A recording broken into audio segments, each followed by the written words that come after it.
Have you ever been informed that you are not good enough, your dreams are too grand, or that you just need to give up because people like you will never make it? If so, then this tale is for you.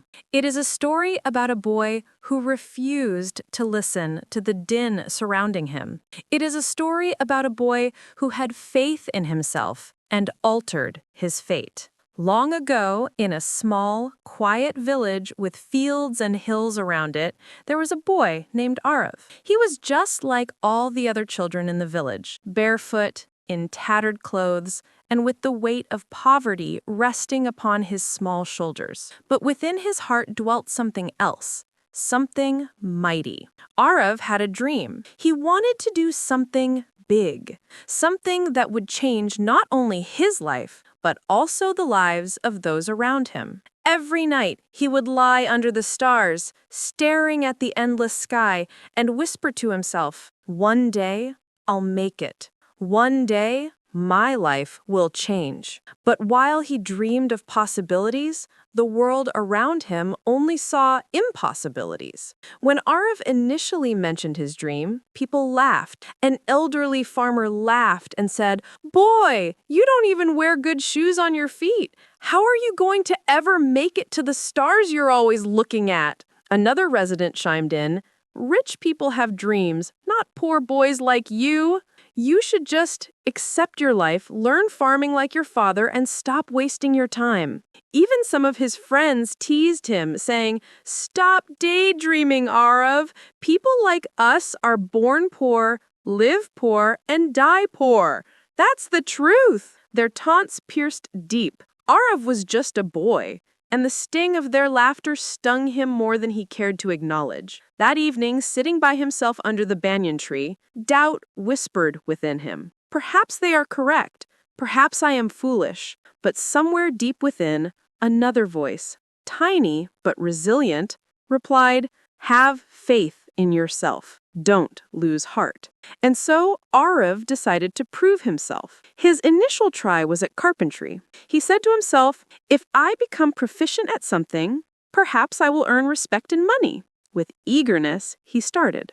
It was not simple, though. He aired, split wood, and used up material. His instructor yelled at him for being negligent. Villagers jeered at him once more. "See, Arav! He cannot even hold a hammer correctly, and he believes he will transform his fate?"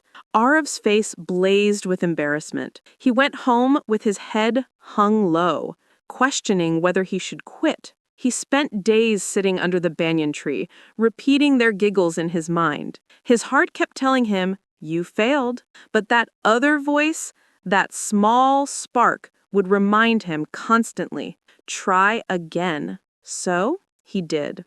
Arav's second try was by education. He worked harder than ever before, getting up early at dawn, studying in the dark by the light of the lantern, and writing till his hands hurt. He was convinced that if he could get a scholarship, he would be out of poverty.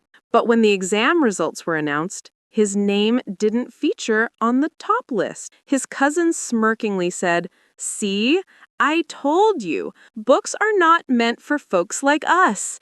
You'll never amount to anything." Arav was devastated. Again, he thought of quitting. But again, the flame said, "Don't quit.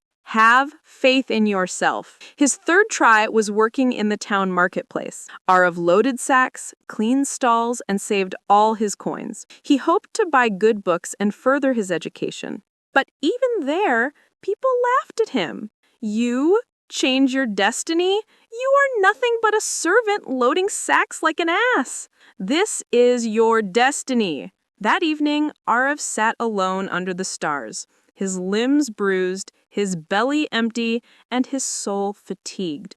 For the first time, he considered abandoning his dream. Perhaps the villagers were correct. Perhaps he was pursuing the unattainable.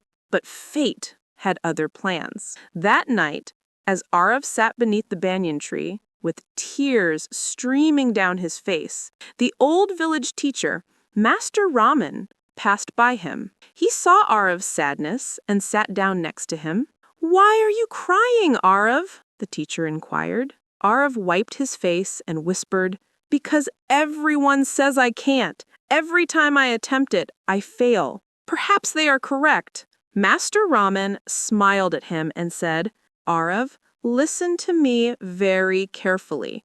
All the great ones in the past were ridiculed. All the champions were once questioned. The one difference between those who become something and those who don't is not talent, money, or luck. It is self-confidence. Your issue is not that you fail. Failure is inevitable.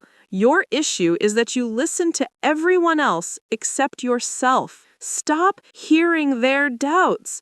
Begin hearing your heart." Those lines hit Arav like lightning. That evening, sleeping under the stars, he vowed to himself, "I will believe in myself. I will keep trying no matter how many times I fall. My destiny is mine."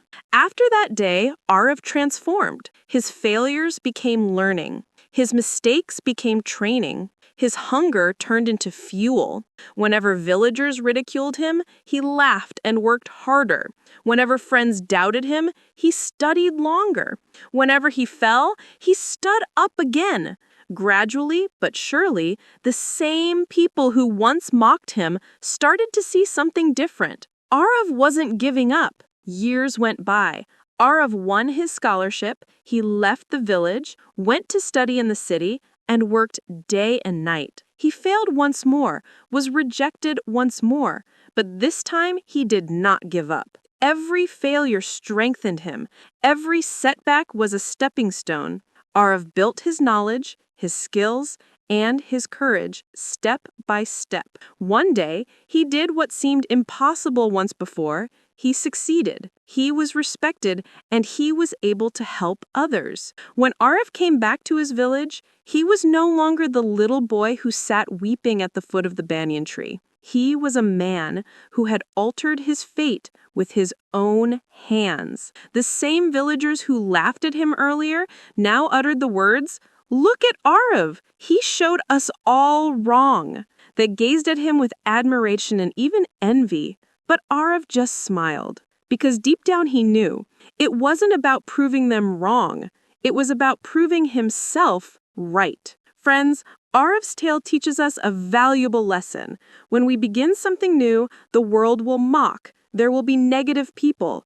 They will try to drag us down, discourage us, make us question ourselves. If we listen to them, we will quit halfway, like Arav nearly did.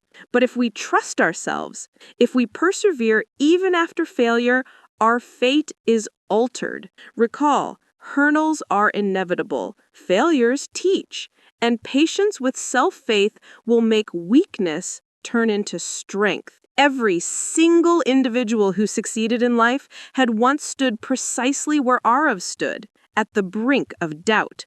The only difference is that they decided to believe in themselves. So friends, never let someone else's words determine your fate. Never quit due to defeat. Have faith in yourself, persevere, and one day, as Arav, you will be able to turn around and say, "The world was wrong. I was right to have faith in myself." And that faith will transform your destiny.